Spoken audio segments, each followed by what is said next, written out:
Hi, welcome back and welcome to a very relaxing September wrap-up. Let's talk about my favourite book of September and maybe of the whole year first.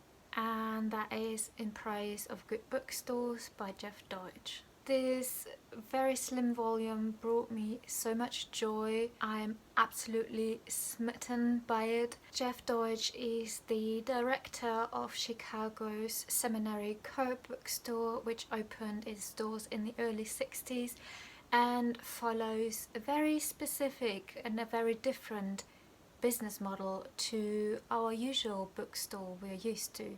The Seminary Co-op really heavily focuses on browsing as the main experience of going into a bookshop, discovering books, discovering knowledge, and getting ready to take this knowledge home to be engulfed in this knowledge. This book talks about what the bookshop means to the people, the community, the readers in the 21st century. If it is time for a specific business model for bookshops in comparison to other shops that sell records or groceries, for example. And it takes us on a journey through Jeff Deutsch's experience of the Seminary Co-op in Chicago and what he, as a reader himself, brought into the job of becoming a bookseller and director at this very specific and absolutely wonderful bookshop.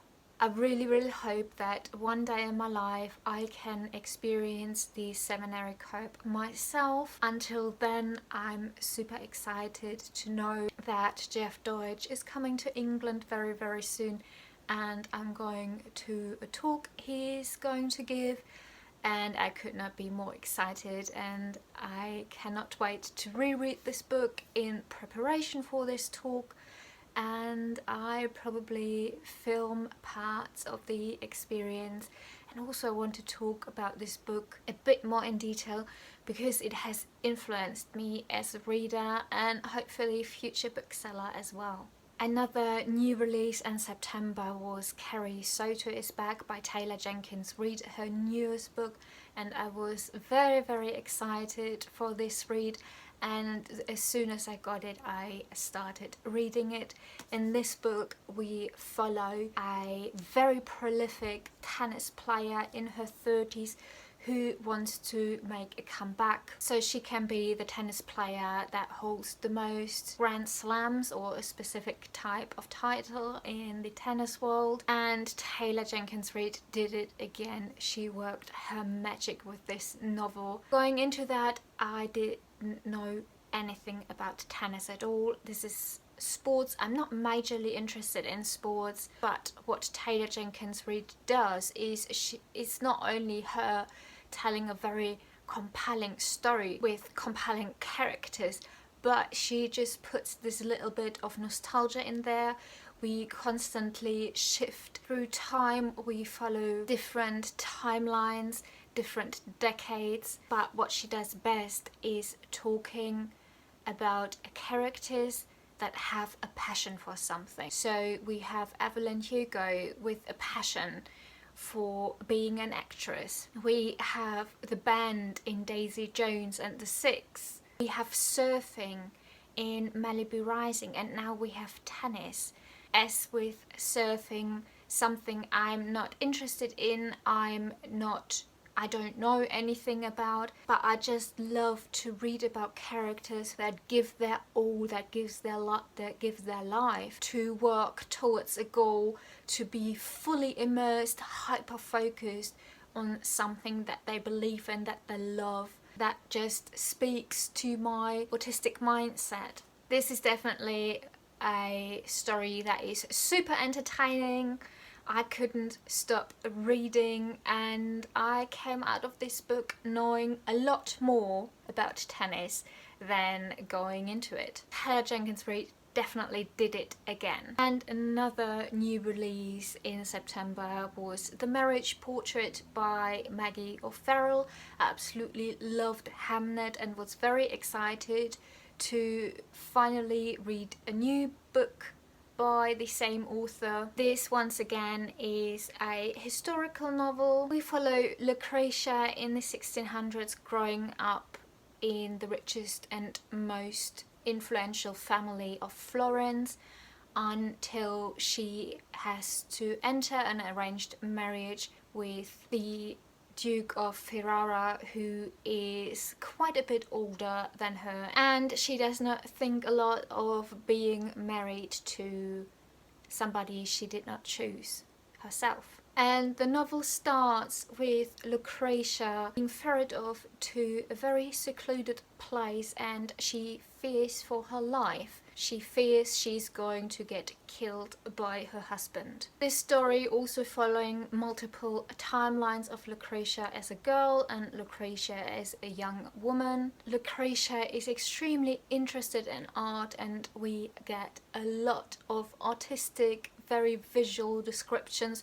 not only of art itself but also of the gardens, the surroundings, the architecture in this story. And overall, I enjoyed the book. The ending fell a little bit flat for me. There's also a character in there and they did her very, very dirty, and I wish Maggie O'Farrell would have put a bit more towards this character towards the end, because that character was so heavily involved and influential to the story. I don't want to spoil anything, but I was absolutely not satisfied. This is a book I would have enjoyed more when I was a little bit younger, actually quite a lot younger. I probably would have loved this book 20 years ago. That would have been one of my favorite books, and this is what this book did for me.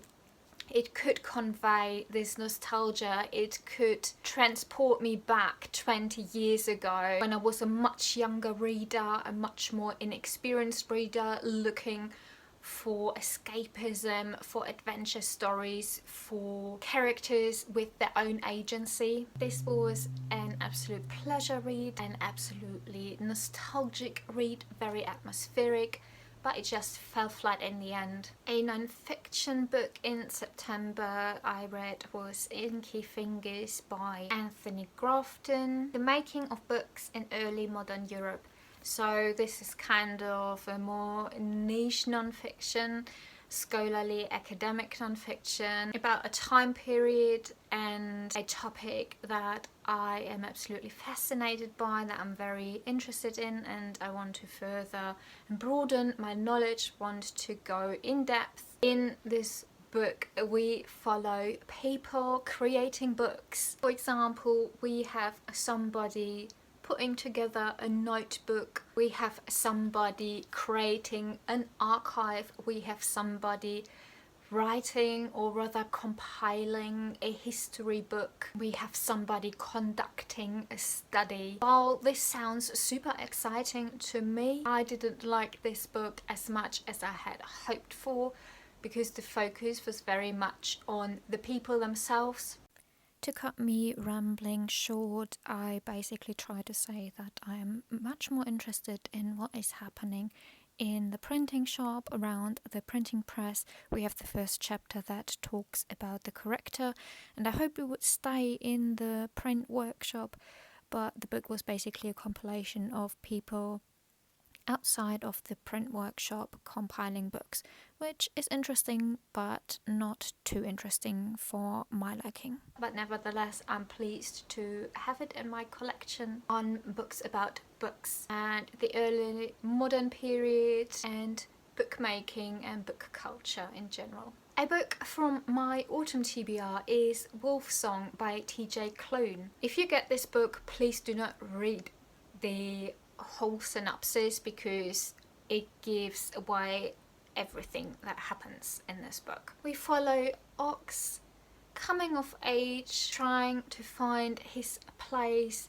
in his very small town after his father has left him and his mother fending for themselves, and he meets Joe, the son of the family that moves into the house at the end of the lane. Joe and his family are a bit special, a bit different, and Ox joins their family on more and more occasions and becomes very friendly with them, and especially with Joe, who is 6 years younger than him. So we follow Ox and Joe growing up as neighbours, as friends, as more than friends. And Ox quite early on discovers that this family is not completely human. Unsurprisingly, this is about werewolves and other magical species, and with lots of different magical species comes trouble. There are always different fractions. I did enjoy following Ox and Joy's story. I was a bit perplexed sometimes. I felt a bit queasy with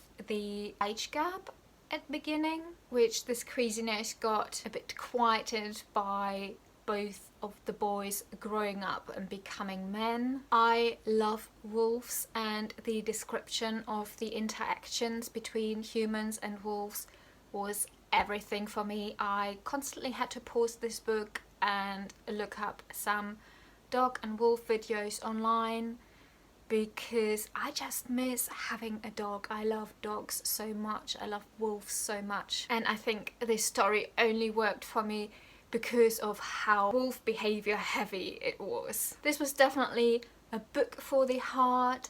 It felt a tiny little bit nostalgic in the sense of that many years ago I enjoyed reading vampire, or in general magic creature fiction, fantasy, during the autumn time. There are several characters in this book that get their own story told in the follow-ups to Wolf Song, but I don't think I'm going to pick those up because this was quite a long read. Although I enjoyed the story, it was a very slow story. I really enjoyed the writing style in here. I think it fit the atmosphere and Ox's personality very well. It was nice while it lasted. It warmed my heart. It made me long for having a dog around me again. But I'm not sure if I want to spend more time with the other books if they are as big as this one. A crime classic I read was Death on the Jowl by Mavis Hay. This book is set in the 1920s or early 1930s in Oxford. A group of girls from the fictional Persephone College want to form a secret society.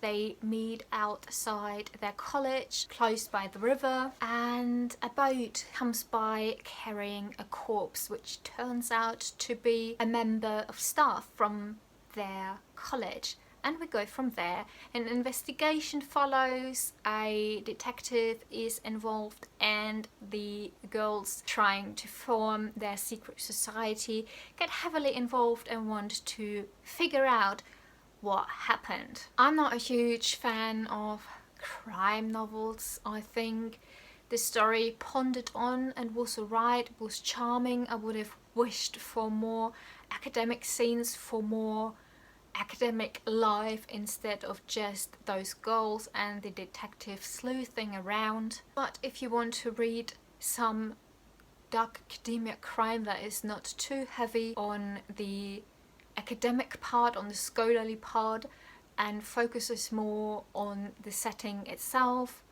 in this case Oxford, then I can highly recommend this classic. A book I DNF'd is Cardiff by Sea by Joyce Carol Oates.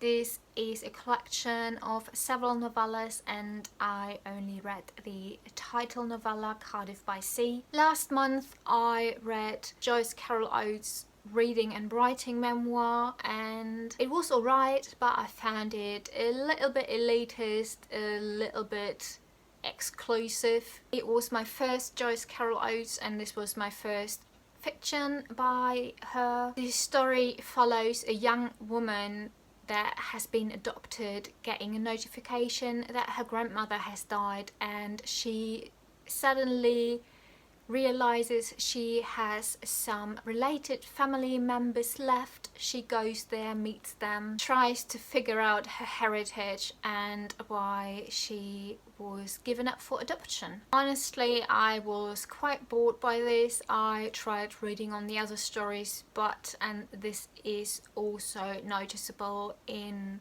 the reading memoir, or the reading and writing memoir. Joyce Carol Oates really likes to focus on mummy issues. The characters are quite caught up in their own heads, quite stupid, primitive in thinking, and so moany and nagging and just annoying. Couldn't care less and was just super annoyed. Joyce Carol Oates is definitely not for me. Another book I DNF'd, but not because it was bad, but just because it is not the right time for me to read it, is Tractatus by Ludwig Wittgenstein. His Tractatus is his only published work during his lifetime, and it touches on so many different disciplines. I wanted to make Ludwig Wittgenstein my next project. I wanted to learn about him.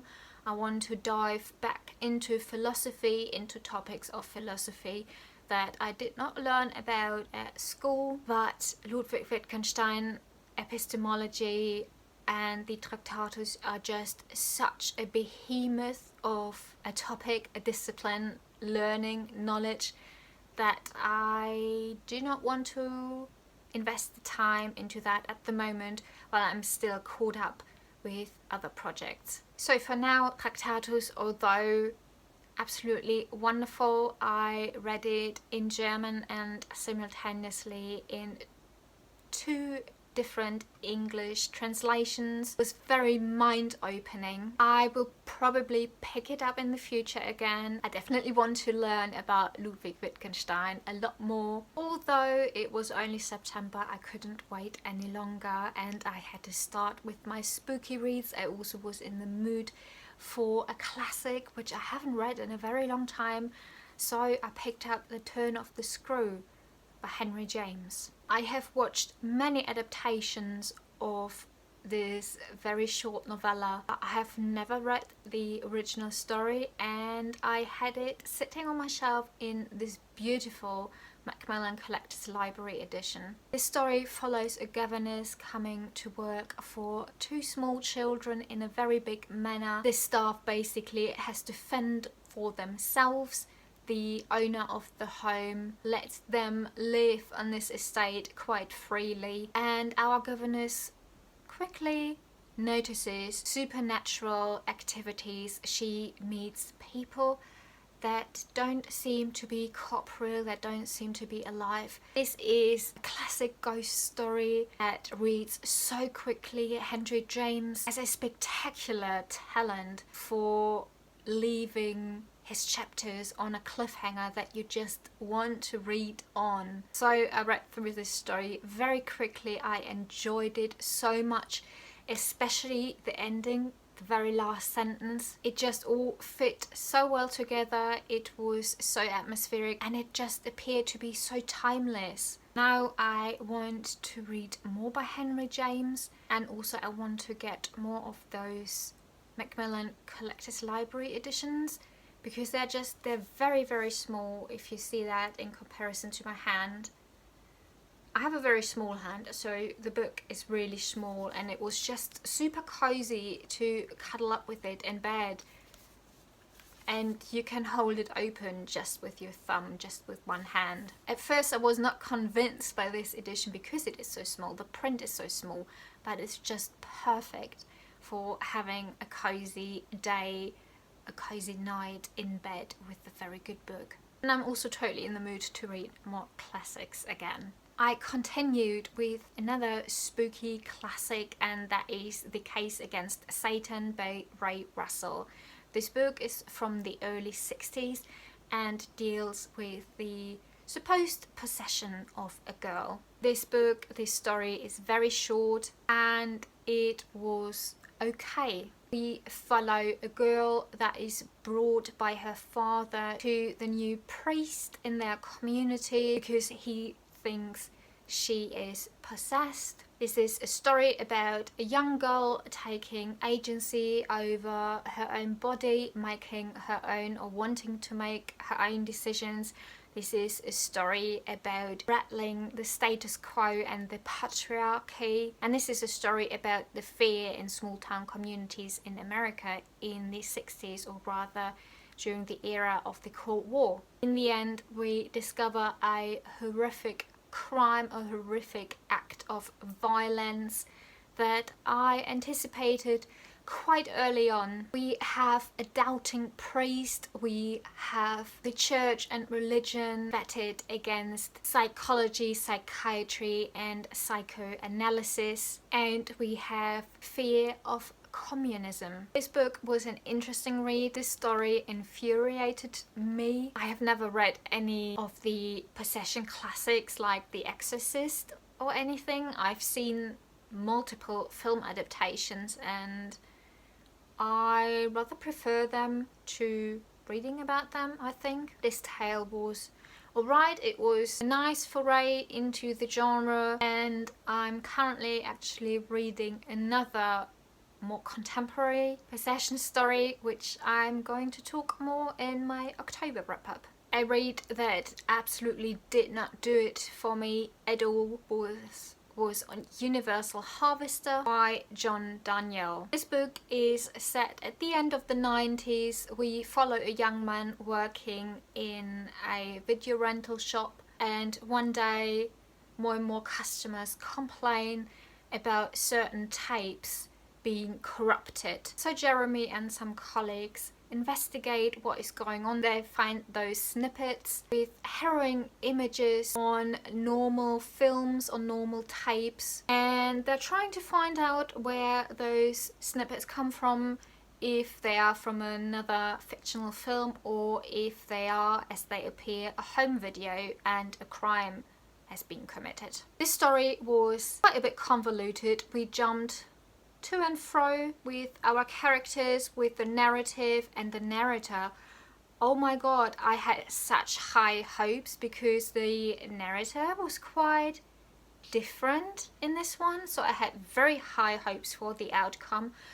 I was not convinced during reading this book, but I hoped for a very big twist, a very big payoff at the end of the book, and it just did not do anything at all. This was the biggest disappointment at all. This book was not spooky. It's not worth the read. And another two books that just did not do it for me. One was another classic, Ray Bradbury's The October Country, which I body read with my book friend Michael. Hi Michael. I don't think Ray Bradbury is for me. And lastly, The Watchers by A.M. Shine, where we follow a young woman getting trapped with other people in a forest populated by nocturnal creatures, and they just cannot flee and they have to find a way out, and the whole thing was just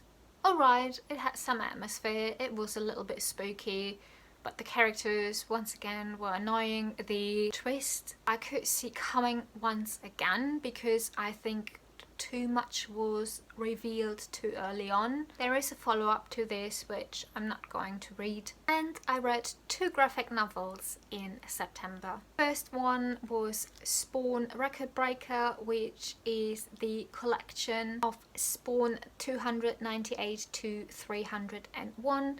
I started reading and collecting Spawn with issue 318, 316, somewhere around this, and I had to catch up a bit. So I got this collection that came out quite recently, which is the road to the new setup of a new story arc of Spawn's universe, where it all feathers out into different stories with King Spawn, the Scorched, Gunslinger Spawn, and the normal Spawn stories. I just love Spawn. I love stories where there is a conflict between heaven, hell, earth and other creatures. This sees the new She-Spawn and I'm a big fan of her. So I really enjoyed this compilation of several issues. And I finally read another Judge Dredd. Legends of the Law Volume 1 just got released this month. This is a reprint of the American Judge Dredd stories that got published by DC in the 90s. We have 2 story arcs in here, the Organ Donors and Trial by Gunfire. I preferred Trial by Gunfire because we go out into the Cursed Earth and I love stories that are set in the Cursed Earth. Judge Dredd has to mentor a rookie and I love those type of stories so much. I just love Judge Dredd. This one also is in colour while I'm still on the black and white stories in my classic Judge Dredd read. And those are all the books that I read in September. I hope to see you soon. Until then, happy reading.